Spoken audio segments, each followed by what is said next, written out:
Welcome back to Toyota Sports Talk. We are getting so close to the upcoming Paris Olympics, and as always, there are a lot of local athletes from this DMV region going to Paris. Number 3 for Kat Holmes, a fencer from Washington, D.C. area, went to National Cathedral School. And Kat, congratulations, number 3. That's pretty impressive. Thanks. Yeah. Has it sunk in yet? Go to one Olympics is really hard, but 3, that's amazing. I mean, honestly, the fact that I was able to qualify for this games, I've been in medical school, all the while. Like the fact that I did that is kind of the hard part to sink into. I mean, I think after, going to 2 Olympics, I felt pretty confident that I could qualify for this third. It was something else, actually going through it, and balancing, med school on top of it. So the fact that I came through that, like that's still sinking in, but I'm ready for Paris. So what have you learned from, obviously your first one was in Rio. Tokyo was a different beast in itself because of COVID, and now here you are in Paris. Like, what can you learn kind of from each Olympics experience that will serve you well here in Paris? I mean, for Rio, the goal was really just to qualify. I mean, not that I didn't, go into that tournament like trying as hard as I could to win, but the goal was to qualify. And then going into Tokyo, we'd won world championships in 2018. We've been ranked number 1 in the world.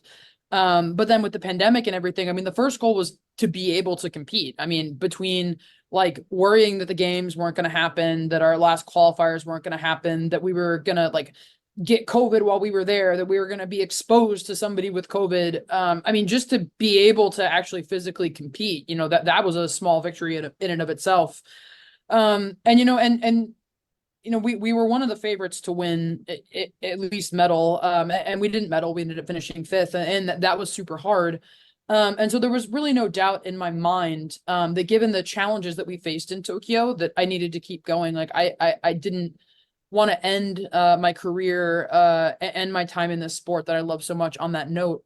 So I think, going into Paris, I've been fencing for 22 years. I've been competing at the highest level for 15. I know what it's like to stand on top of that world championship platform and hear the national anthem play. And I know that I have the wealth of experience and the confidence and everything that I need to bring to these games. And, yes, we have a younger team, but they're hungry. They really want to win. We've medaled a few times this season. So I think, going into this games, it's really kind of going to be a love song in a way to the sport, and that everything I've learned and leaving it all out there so that, when I retire after these games, like I look back with no regrets, and that I put kind of the fruit of all that I've learned onto that Olympic stage. With that being said, how emotional are these couple of weeks going to be in Paris for you? Because as you mentioned, this is your last ride. This is it for you. Yeah, I mean, it's hard for me to remember a time in my life when I wasn't a fencer. And I will always be a fencer, but I suppose more accurately, remember a time in my life when I wasn't a competitive athlete. Like that's been the scaffolding really upon which I've built my life. And there are a lot of lasts coming up. I trained at my home club in DC for the last time. Not that I won't ever fence there again, but I trained there for the last time. And I teared up a little bit. This is actually my last, when we're talking right now, my last full week of training in New York City, before I head to the games. And we have a lot of other camps and stuff. Like I will be training very, very hard in the interim. But there's going to be a lot of lasts. So, I've thought about it a lot, like what it's going to be like, when I finish competing in Paris and I get undressed, I take off my fencing uniform for that last time, and it's going to be really hard, no doubt.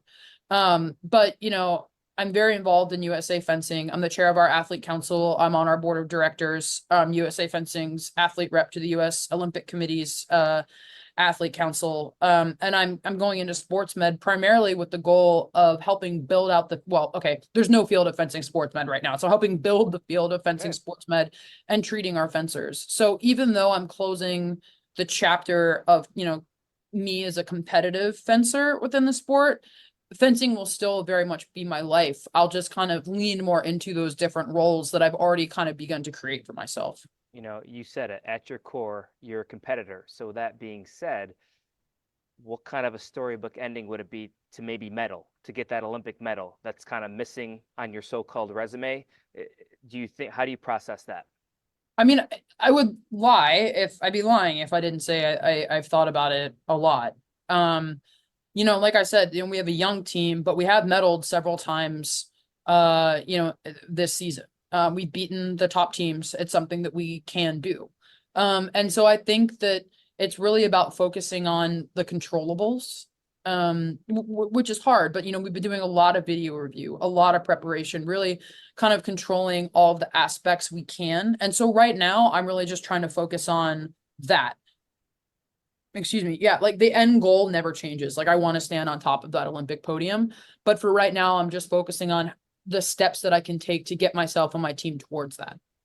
For our viewers, kind of explain it to us. There's an individual portion of fencing, and then there's the team aspect. What are you going to be part of? Are you doing both individual and the team aspect at the Olympics? So I'm just doing the team aspect. Okay. So I'm the anchor of our team. So what that means is that like I'm the last fencer that comes on. So the way that teams work is you have 3 fencers on each team.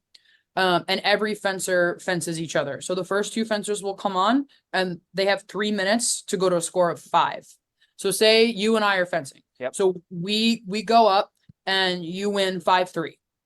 The next fencers come up, they build on that score of 5-3 and they go to 10 and then 15 and 20 all the way to 45.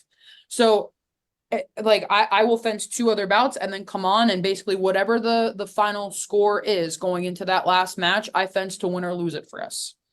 So I've fenced in this role for pretty much since Rio. I've been the anchor of our team. And so, I'm our most experienced fencer. This is my 3rd games. It's everybody else's first games. But we've really worked over since Tokyo to kind of build up our team. We're all very comfortable in our roles. And like I said, I think I'll really be using all that experience that I have to come to bear to really like when push comes to shove, bring us onto that podium in the end. You're the veteran on the team, right? You have the most Yeah. experience. What's that Yeah. role been like of kind of being that mentor to the younger fencers?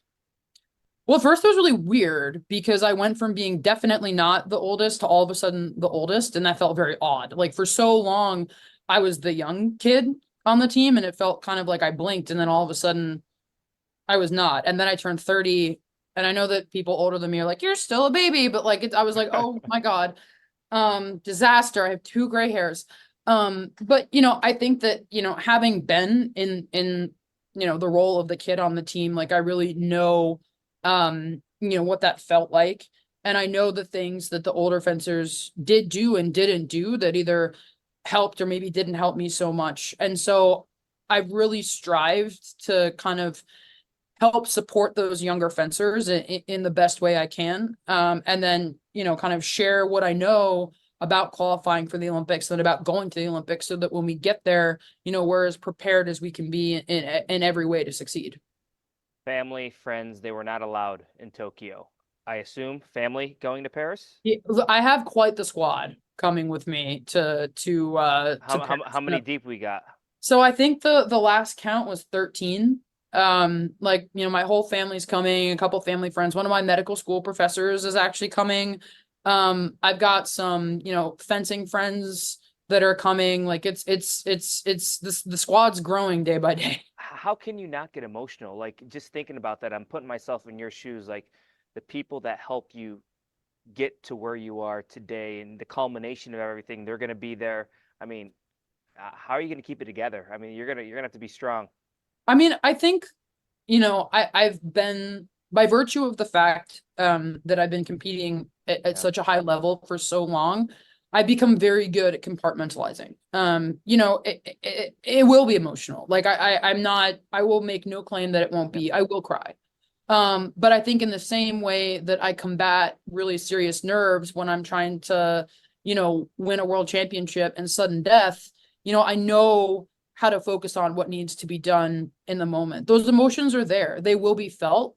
But, I think that's when I could really draw on my experience and say, like, this is what I need to do right now. And at the end of the day, like, I love this sport, and that emotion, that sadness in retiring is there because I love that sport so much. And that's really what's carried me to this point. So in a way, it'll just be extra fuel to the fire, that I'll bring to bear on that day. But afterwards, like, I will cry. There's no doubt. But like, my family, my friends, my coaches, they're all going to be there to share in that moment with me. You mentioned there's been a lot of lasts, and I'm sure you've had a lot of flashbacks, especially coming back here to the DMV region to train for the last time. Uh, What does this region, this area, what has that meant to you to kind of help that lay that foundation, that, athletic fire, that competitiveness that got all kind of came together here in the DC region? Yeah, I mean, when I think about home, I really think about, fencing at home. The smell of the fencing club, the people that are there. Because I think, when I say that I love fencing, like, I love the sport, like, I love how I feel when I fence, but I also love the community. And I think that that's one great thing about fencing in the DC area, is that it really fosters that sense of fencing community. Like, when I'm at the club, like, I'm just Kat. I'm not, the three-time Olympian, the world champion or whatever. I mean, I am those things, but I'm home. Like, I just get to be me and all of my goofy nerdiness. And I think that that is something so special about fencing in the DC area, is that it's just really a place where, fencers can fence for fencing's sake, no matter what level. And that's something that I'm so grateful to have grown up with, because I think I really carry that with me everywhere I go.